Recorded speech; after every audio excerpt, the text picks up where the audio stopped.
Study IQ IAS, अब तैयारी हुई अफोर्डेबल। दोस्तों, अब तक हमने हमारी इस लेक्चर सीरीज में भारत के 4 फिजियोग्राफिक डिवीजन्स के बारे में जाना, जो थे northern and north eastern mountains, northern plains और इंडियन डेजर्ट व पेनिनसुलर प्लेटू। लेकिन आइए हम अपने इस डिस्कशन में आगे बढ़ते हुए चर्चा करते हैं भारत के 5th फिजियोग्राफिक डिवीजन यानी कि कोस्टल प्लेन्स के बारे में। दोस्तों, ये तो आप जानते ही होंगे कि भारत 3 ओर से समुद्र से घिरा हुआ है। ऐसे में उसके पास गुजरात से लेकर वेस्ट बंगाल तक फैली 6100 किलोमीटर की लंबी एक विशाल कोस्ट लाइन है, जो कि भारत के कुल 9 स्टेट्स और 4 यूनियन टेरिटरीज से लगी हुई है। यदि इसमें अंडमान एंड निकोबार और लक्षद्वीप आइलैंड्स को भी जोड़ दे तो इंडियन कोस्ट लाइन कुल मिलाकर के 7516.6 किलोमीटर लंबी हो जाती है। भारत के स्ट्रेट और regular coast line Cretaceous period के दौरान गोंडवाना लैंड में हुई फॉल्टिंग की वजह से बनी है। और अब अगर हम इंडियन कोस्ट लाइन के डिविजन्स की बात करें तो इसे बेसिकली 2 भागों में डिवाइड किया जाता है, जिसमें पहला है अरेबियन सी के किनारे वेस्टर्न कोस्ट और दूसरा बे ऑफ बंगाल से लगा हुआ ईस्टर्न कोस्ट। आइए बारी बारी से इंडिया के इन 2 कोस्ट के बारे में जान लेते हैं। स्वागत है आप सभी का स्टडी IQ में। अनुराग पांडे नाम है हमारा और ऐसे तमाम लेटेस्ट वीडियोस के अपडेट के लिए आप मेरे सोशल मीडिया हैंडल से जुड़ सकते हैं या वीडियो के कमेंट बॉक्स में दिए गए लिंक पर क्लिक करके भी आप वीडियोस को एंजॉय कर सकते हैं। दोस्तों, भारत का वेस्ट कोस्ट नॉर्थ में गल्फ ऑफ कैम्बे या फिर गल्फ ऑफ खंबात से लेकर साउथ में कन्याकुमारी के केप कोमोरियन तक फैला हुआ है, जिसे नॉर्थ से साउथ तक 3 हिस्सों में डिवाइड किया जा सकता है, जिसमें सबसे पहला है कोंकण कोस्ट, फिर उसके दक्षिण की ओर कर्नाटका कोस्ट या फिर कन्नड़ प्लेन और उसके बाद केरला या फिर मालाबार कोस्ट। दोस्तों, इस तरीके से अगर हम ईस्टर्न कोस्ट की बात करें तो ये वेस्ट बंगाल में गंगा ब्रह्मपुत्र डेल्टा से लेकर के दक्षिण में कन्याकुमारी तक फैला हुआ है। लेकिन इसमें भी हमें रीजनल सब डिविजन्स देखने को मिलते हैं, जिसमें ओडिशा से लगे हुए कोस्ट को उत्कल कोस्ट, उसके साउथ में आंध्रा कोस्ट और उसके बाद तमिलनाडु कोस्ट देखने को मिलता है। देखा जाए तो आपके लिए जानना दिलचस्प होगा कि ईस्ट कोस्ट 2 और रीजनल डिविजन्स में बटा हुआ है, जिसके अंदर ईस्टर्न कोस्ट के नॉर्दर्न पार्ट को नॉर्दर्न सरकार कहा जाता है, जो ओडिशा से लेकर आंध्रा कोस्ट के कुछ हिस्सों को कवर करता है, और दूसरा है आंध्रा कोस्ट के कुछ हिस्से और तमिलनाडु कोस्ट को मिलाकर के कोरोमंडल कोस्ट, जैसे पायन घाट भी कहा जाता है। आप देखेंगे तो भारत के ईस्टर्न कोस्ट पर जगह जगह पर नदियों के डेल्टास देखने को हमें मिल जाते हैं, जिनमें महानदी, गोदावरी, कृष्णा और कावेरी नदी के डेल्टा प्रमुख हैं। देखा जाए तो इसी तरीके से चिलिका लेक और पुलकित लेक या फिर लैगून ईस्टर्न कोस्ट के इंपॉर्टेंट जियोग्राफिकल फीचर्स हैं। साथ ही इंडियन कोस्ट लाइन की तरह ही इंडियन कोस्टल प्लेन्स को 2 भागों में बांटा जाता है, जिनमें ईस्टर्न कोस्टल प्लेन्स और वेस्टर्न कोस्टल प्लेन्स शामिल हैं।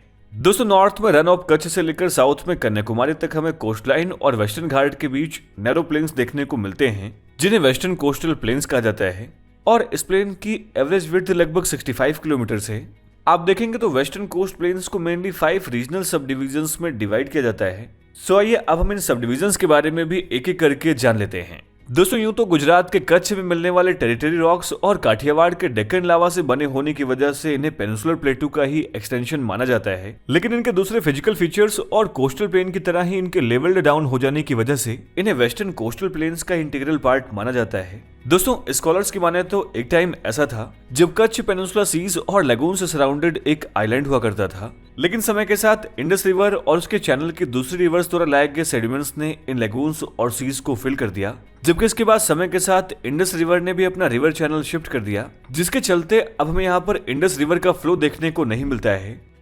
जबकि धीरे धीरे लैक ऑफ रेन्स की वजह से कच्छ का एरिया एरिड और सेमी एरिड लैंडस्केप में कन्वर्ट होता चला गया। साथ ही कच्छ के नॉर्थ में जो साल्ट सोक्ड प्लेन्स हमें देखने को मिलते हैं, उसे ग्रेट रन कहा जाता है, जबकि कच्छ के साउथ ईस्ट में लिटिल रन सिचुएटेड है। दोस्तों, अब अगर हम कच्छ से साउथ की ओर बढ़ें तो हमें काठियावाड़ पेनिनसुला देखने को मिलता है। साथ ही काठियावाड़ के सेंट्रल पार्ट में हमें मांडो हिल्स के रूप में एक हाईलैंड भी देखने को मिलता है, जहां से बहुत से स्मॉल स्ट्रीम्स निकलती हैं और रेडियल ड्रेनेज पैटर्न को एस्टेब्लिश करती हैं। साथ ही हिल रेंज का हाइट पॉइंट माउंट गिरनार का ओरिजिन वॉल्केनिक है। वहीं डेंस फॉरेस्ट और गिरलैंड के होम के तौर पर मशहूर गिर रेंज हमें काठियावाड़ पेनिनसुला के सदर्न पार्ट में देखने को मिलती है। दोस्तों, कच्छ और काठियावाड़ के ईस्टर्न प्लेन्स में हमें गुजरात प्लेन देखने को मिलता है, जो कि नर्मदा, तापी, माही और साबरमती रिवर्स द्वारा फॉर्म्ड है। देखा जाए तो गुजरात स्टेट के सदर्न पार्ट और गल्फ ऑफ खंबात के कोस्टल एरियाज गुजरात प्लेन्स के ही अंडर आते हैं। हालांकि गुजरात प्लेन का ईस्टर्न पार्ट इतना फर्टाइल है कि यहाँ पर एग्रीकल्चर किया जा सकता है, लेकिन कोस्ट के पास का अधिकतर पार्ट विंड ब्लोन लोयस या हवा के साथ उड़कर आने वाली सैंड से पटा हुआ है, जिसके चलते गुजरात प्लेन्स का बड़ा भाग एग्रीकल्चर के लिए अनसूटेबल है।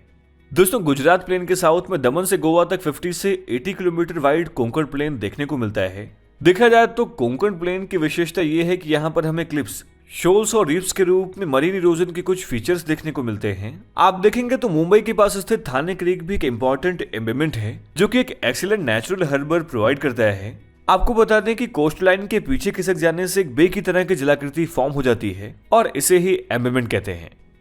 दोस्तों गोवा से लेकर के मैंगलोर के बीच स्थित 30 से 50 किलोमीटर एवरेज विड्थ वाला narrow plain Karnataka coastal plain कहलाता है। देखा जाए तो इस प्लेन की मैक्सिमम विड्थ हमें मैंगलोर के करीब देखने को मिलती है, जहां ये बढ़ करके 70 किलोमीटर वाइड हो जाता है। यहाँ बहुत सी जगह आपको वाटरफॉल्स भी देखने को मिलेंगे, जिसकी वजह यह है कि वेस्टर्न घाट से ओरिजिनेट होने वाली स्ट्रीम्स कई जगहों पर स्टीप स्लोप से डिसेंड होकर कर्नाटका कोस्टल प्लेन्स की ओर गिरती हैं और इन वाटरफॉल्स में शरावती रिवर द्वारा बनाया जाने वाला 271 मीटर ऊंचा गिरसोपा या फिर जॉग फॉल्स प्रमुख हैं।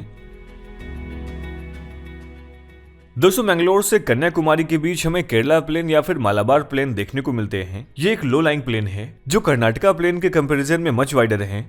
यहाँ मोस्ट सिग्निफिकेंट कैरेक्टरिस्टिक यहाँ पर मिलने वाले लेक्स, लगून्स, बैकवाटर्स और स्पिट्स हैं। यहाँ के बैकवाटर्स जिनको लोकली कैल भी कहा जाता है, शैलो लगून्स या फिर सी के इनलेट्स हैं जो कि कोस्ट लाइन के पैरेलली लाई करते हैं। और इन कैल में सबसे लंबी यहाँ की वेम्बानाड लेक है जो लगभग 75 किलोमीटर लॉन्ग और 5 से 10 किलोमीटर वाइड है। दोस्तों इस तरीके से हमने वेस्टर्न कोस्ट प्लेन्स के बारे में जाना। आइए जानते हैं ईस्टर्न कोस्टल प्लेन्स के बारे में। दोस्तों वेस्ट बंगाल ओडिशा बॉर्डर पर स्थित सुवर्णरेखा रिवर से लेकर के कन्याकुमारी तक ईस्टर्न कोस्टल प्लेन्स में फैले हुए हैं। वेस्ट कोस्टल प्लेन्स से अलग ईस्टर्न कोस्टल प्लेन्स काफी एक्सटेंसिव हैं, जिनकी एवरेज विड्थ यूं तो लगभग 120 किलोमीटर है, लेकिन डेल्टाइक रीजन में बढ़कर के 200 किलोमीटर और 2 डेल्टा रीजन्स के बीच में 35 किलोमीटर तक घट जाती है। देखा जाए तो ईस्टर्न कोस्टल प्लेन्स का मेजर पार्ट महानदी, गोदावरी, कृष्णा और कावेरी जैसी नदियों द्वारा बहाकर लाई गई एलुवियल फिलिंग से मिलकर बना हुआ है। ऐसे में इस कोस्ट पर हमें बहुत से डेल्टास देखने को मिलते हैं। साथ ही ईस्टर्न कोस्ट पर स्थित चिल्का लेक और पुलिकट लेक जैसे लगून्स भी यहाँ के इंपॉर्टेंट जियोग्राफिकल फीचर्स हैं। दोस्तों यहाँ आपकी जानकारी के लिए बता दें कि लैगून उस शैलो बॉडी ऑफ वाटर या फिर ब्रैकिश वाटर लेक को कहते हैं जो कि सैंड बार्स, बैरियर आइलैंड्स या कोरल रीफ्स द्वारा ओशन से सेपरेटेड रहती हैं। दोस्तों ईस्टर्न कोस्टल प्लेन को महानदी और कृष्णा रिवर के बीच नॉर्दर्न सरकार्स और कृष्णा और कावेरी रिवर के बीच कर्नाटक के नाम से भी जाना जाता है और ईस्टर्न कोस्ट को बेसिकली 3 रीजनल कैटेगरीज में बांटा जाता है। सो आइए अब हम इन 3 डिविजन्स को भी बारी बारी से जान लेते हैं। दोस्तों लगभग 400 किलोमीटर लंबा उत्कल प्लेन ओडिशा के कोस्टल एरियाज और महानदी, ब्रह्मणी रिवर और बैतरणी रिवर के डेल्टा से मिलकर बना हुआ है, जिनके कंबाइंड आउटफ्लो से विशाल महानदी डेल्टा एल्यूवियम के डिपॉजिट्स की थिक लेयर से बना हुआ है। जबकि इस प्लेन का मोस्ट प्रोमिनेंट फिजियोग्राफिक फीचर है महानदी डेल्टा के साउथ में स्थित चिलिका लेक, जो एशिया की लार्जेस्ट और वर्ल्ड की सेकंड लार्जेस्ट लैगून है। 1981 में चिलिका लेक को ही रामसर कन्वेंशन के अंडर भारत के first wetland of international importance के रूप में घोषित किया गया था। वहीं अगर हम चिलिका लेक के दक्षिण की ओर बढ़ें तो हमें कुछ लो हिल्स भी देखने को मिलते हैं जो उत्कल प्लेन की सदर्न मोस्ट बाउंड्री बनाते हैं। दोस्तों उत्कल प्लेन के दक्षिण में हमें आंध्रा प्लेन्स देखने को मिलते हैं जो यहां से लेकर के पुलिकट लेक तक फैला हुआ है, जो कि चेन्नई के लगभग 40 किलोमीटर नॉर्थ में आंध्र प्रदेश और तमिलनाडु बॉर्डर पर स्थित है। देखा जाए तो इस प्लेन का मोस्ट सिग्निफिकेंट फीचर यहां स्थित गोदावरी और कृष्णा रिवर के डेल्टा हैं, जिन्होंने मर्ज होकर एक सिंगल फिजियोग्राफिक यूनिट फॉर्म कर ली है। दोस्तों बीते कुछ डेकेड्स में डेल्टा समुद्र की ओर से 35 किलोमीटर तक बढ़ चुका है, जिसके चलते एक टाइम पर लगून के फॉर्म में कोस्टलाइन के एज पर स्थित कोलेरू लेक अब एक इनलैंड लेक में कन्वर्ट हो चुकी है। दोस्तों यहाँ आपकी जानकारी के लिए बता दें कि कोलेरू लेक कृष्णा और गोदावरी डेल्टाज के बीच आंध्र प्रदेश में स्थित है। साथ ही एशिया की largest shallow fresh water lake है। आंध्रा प्लेन से लगा हुआ कोस्ट लाइन काफी हद तक स्ट्रेट लाइन है, जिसके चलते यहाँ पर विशाखापत्तनम और मछलीपत्तनम को छोड़ करके अच्छे हार्बर्स की कमी है। दोस्तों अगर हम पुलिकट लेक के दक्षिण की ओर देखें तो हमें तमिलनाडु प्लेन्स देखने को मिलते हैं, जो कि 100 किलोमीटर की एवरेज विड्थ के साथ पुलिकट लेक से कन्याकुमारी तक लगभग 675 किलोमीटर की लंबाई में फैले हुए हैं। दोस्तों इस तरीके से हमारे इस लेक्चर सीरीज का 5th लेक्चर समाप्त होता है और हमें उम्मीद है कि आपको हमारी ये कोशिश पसंद आई होगी। हम इस लेक्चर सीरीज के 6th और लास्ट वीडियो में भारत के आइलैंड्स के बारे में चर्चा करेंगे, लेकिन यूपीएससी मेंस से इस लेक्चर का रिलेवेंस देखते हुए हम आपके लिए एक प्रश्न छोड़कर जा रहे हैं। आप इसका जवाब हमें इस वीडियो के कमेंट सेक्शन में दे सकते हैं।